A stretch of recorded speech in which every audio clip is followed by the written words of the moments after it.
Leave me alone. Take your hair. I don't need it again. Take your hair. I don't need it again. Leave me alone. Take your hair. I don't need it again. River spirits, I beg. Leave me. I don't suffer enough. Take your beauty. Take your hair and leave me alone. Chinelo sat on her bed, combing her short hair with frustration. Why my hair no grow like Adaize own? I been on me I did all.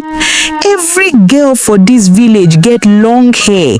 Me I dey shame. She tugged at a strand that refused to stretch, sighing, tossing the comb down. Adaize entered carrying a basket of laundry, frowning at her friend's mood. Chinelo, you still dey complain about hair again? I don't hear say you go market yesterday to beg Mama Nkechi. Chinelo lifted her eyes, defensive. So waiting, I just want my hair grow small. Na normal desire now, abi you dey vex? Adaize shook her head. No be small desire. That woman no be play. People wey dey chase unnatural beauty, they get wahala. You dey hear me? Chinelo rolled her eyes, a little annoyed. Adaize, why you dey spoil my mood? I go do wetin I want. Na me own life now.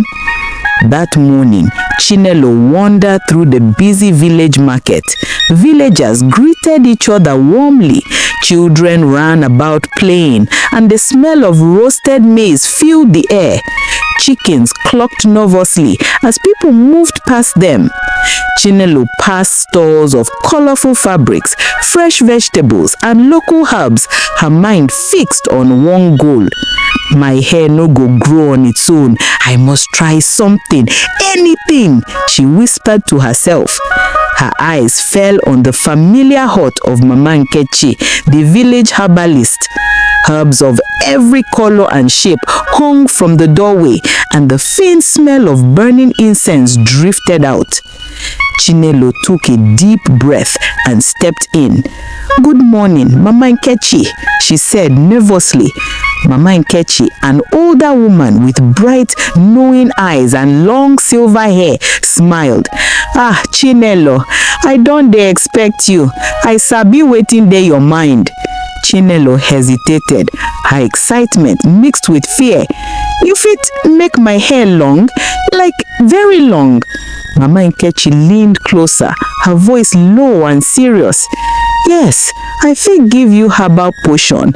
Your hair go grow past any girl for village. But beware, beauty get price. You ready to pay?" Chinelo's eyes sparkled with desire, her impatience overriding any worry. "Price? No wahala. I ready." Mama Nkechi handed her a small vial filled with glowing amber liquid. Her hand trembled slightly as she held it. "Drink calm tonight and wait," Mama Nkechi whispered. "But remember, the hair will follow its own path. Do not take it lightly." Back at her house that night, candles flickered in Chinelo's room, casting dancing shadows on the walls. She held the potion tightly and whispered, "Grow, hair, grow." Then with a gulp, she drank it. Slowly, she felt warmth travel from her head down her neck, a tingling sensation spreading across her scalp. She looked in the mirror and gasped as her hair began to lengthen unnaturally fast, flowing past her shoulders, then down her back. It moved slightly, as if alive. "Omo, it dey grow, I dey beautiful already," she shouted, spinning around. She danced with joy, brushing it, twirling, completely unaware of the shadows moving in the corners of the room, shifting unnaturally, as if watching her. The hair twitched on its own, brushing against objects and making soft, whispering sounds, faint but eerie. The next morning, as Chinelo walked through the village square, villagers began whispering amongst themselves. See Chinelo hair, he no normal, he dey too long. I hear say she visited Mama Nkechi last night, murmured another. Chinelo smiled proudly, brushing her hair and ignoring the curious stares. No matter what they talk, I go be the most beautiful girl for village, she thought, unaware that a chicken had collapsed mysteriously in a neighbor's yard at the same time her hair moved on its own.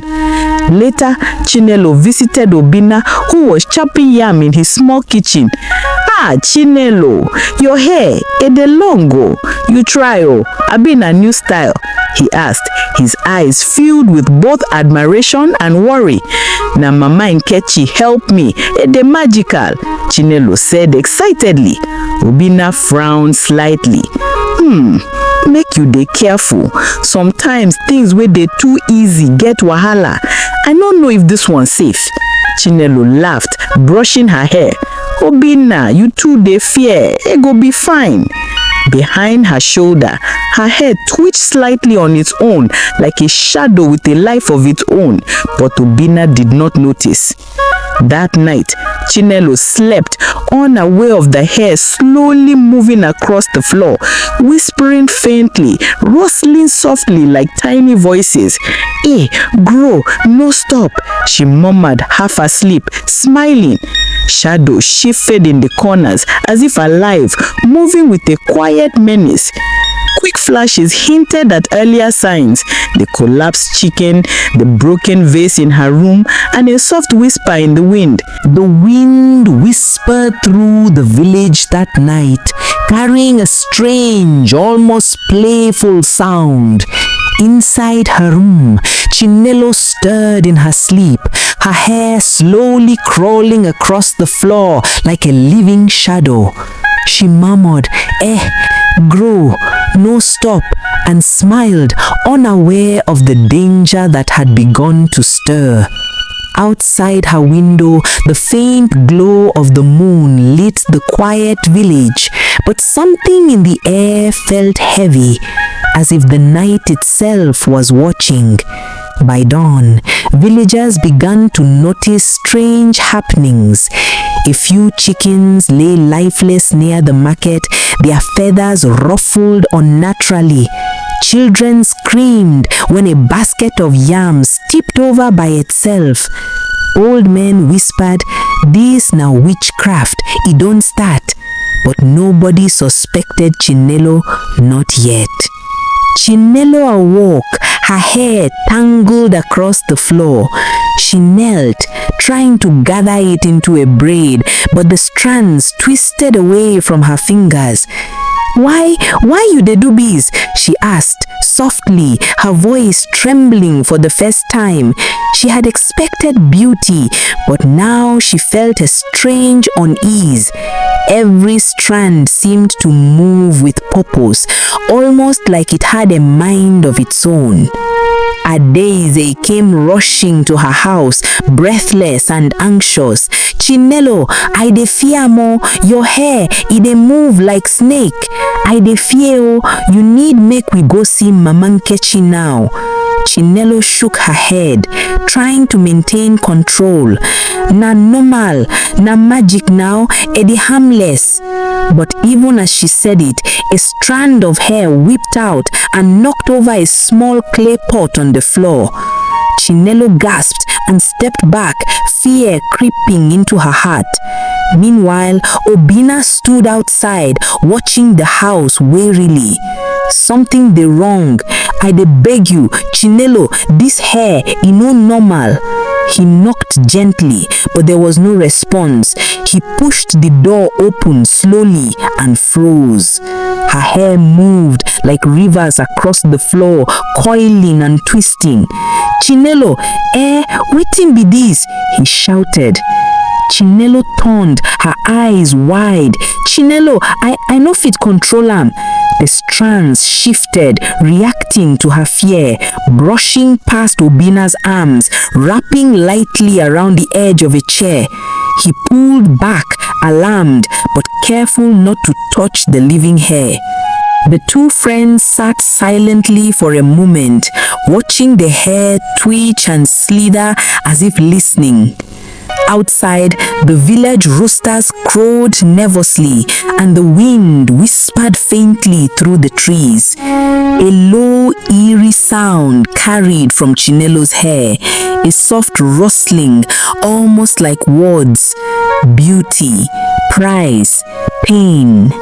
Adaeze shook her head. I did tell you, it is dangerous, oh. We need Mama Nkechi now. If you no act, more people go dey affected. Chinelo swallowed hard, finally realizing the truth. Her vanity had awakened something she could not control. Her hair was no longer just a gift, it was a warning. They say beauty comes with pain, but for Chinelo, beauty came with a curse that even Mama Nkechi herself feared to touch. The morning sun rose weakly over the village, but Chinelo's compound remained silent. Her door creaked open. She stepped out slowly, her once beautiful long hair now dragging behind her, brushing the ground like living vines. Villagers who passed turned away quickly, whispering in fear. Na her hair dey cause all these strange things wey dey happen oh. Abeg, make she no pass my side though, someone whispered, clutching her child closer. Chinelo lowered her head, tears filling her eyes. The beauty she once desired now made everyone avoid her. Even Obinna kept his distance, watching from afar with worry written on his face. That night, the wind howled again. Chinelo sat before her mirror, trying to braid her hair, but every time she touched it, the strands pulled away like stubborn snakes. She screamed softly in frustration, "Abeg, stop, leave me alone." Then suddenly, whispers. A faint voice echoed through the room, soft but clear. "You asked for me, now I belong to you." Chinelo froze. The room turned cold. Her heart pounded. "Adaeze," she whispered fearfully, standing up. The mirror reflected movement behind her, but when she turned, there was nothing. Only her hair swaying slowly, as if breathing.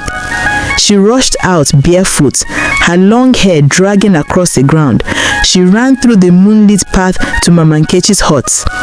The herbalist was grinding leaves by firelight when Chinelo burst in, breathless. "Mama Nkechi, abeg help me. The hair no dey obey me again. E dey move like say death life of its own." Mama Nkechi didn't look surprised. Her eyes were calm but sad. "Chinelo," she said slowly, "I warn you, say beauty get price. You drink the potion with greed, not patience. Now, the spirit wey dey the hair don claim you." Chinelo knelt, shaking. "Mama, I beg you, remove am. I go cut the hair. I no need beauty again." Mama Nkechi shook her head, her bracelets jingling. "There is no going back, my daughter. That hair no be ordinary hair again. If you cut am, e go bleed. If you burn am, the fire go die. You join body with an ancient spirit wey dey feed on vanity. You must tame am, or it will use you." Chinelo's eyes widened. "Tame am? How? I no fit even sleep in ease." Mama Nkechi's tone deepened. "There is one last way, but it's dangerous.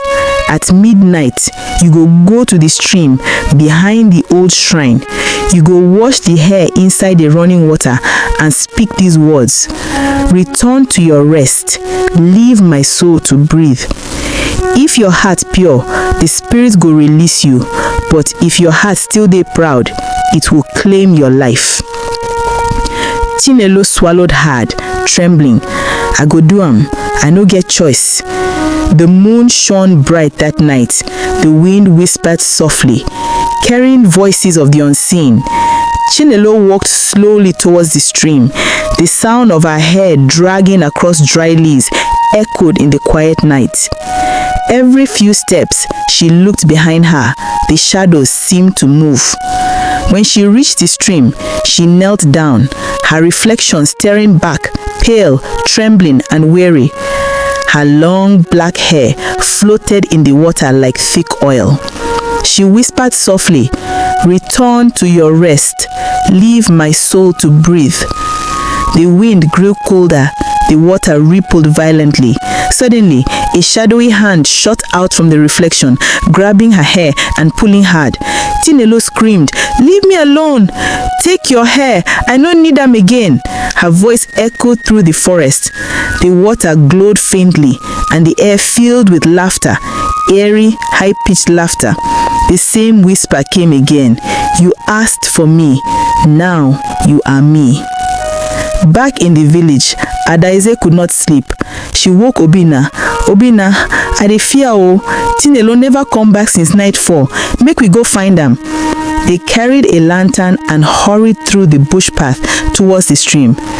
When they arrived, the moonlight showed something strange. Chinelo kneeling beside the water, her hair glowing faintly like fireflies. She wasn't moving.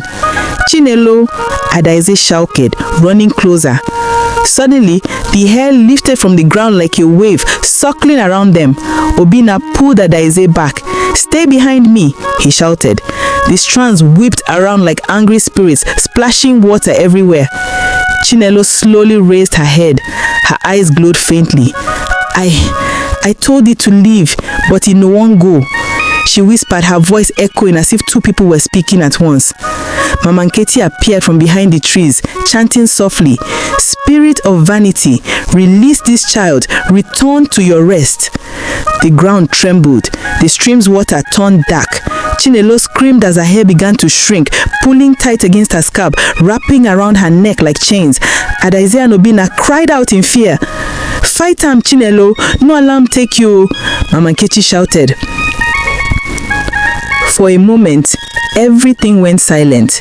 Then Chinelo gasped and fell forward. Her hair, which once was alive, now lay still, long but motionless. The sun rose again over the quiet village. Chinelo sat weakly by the river bank, Adaize holding her hand.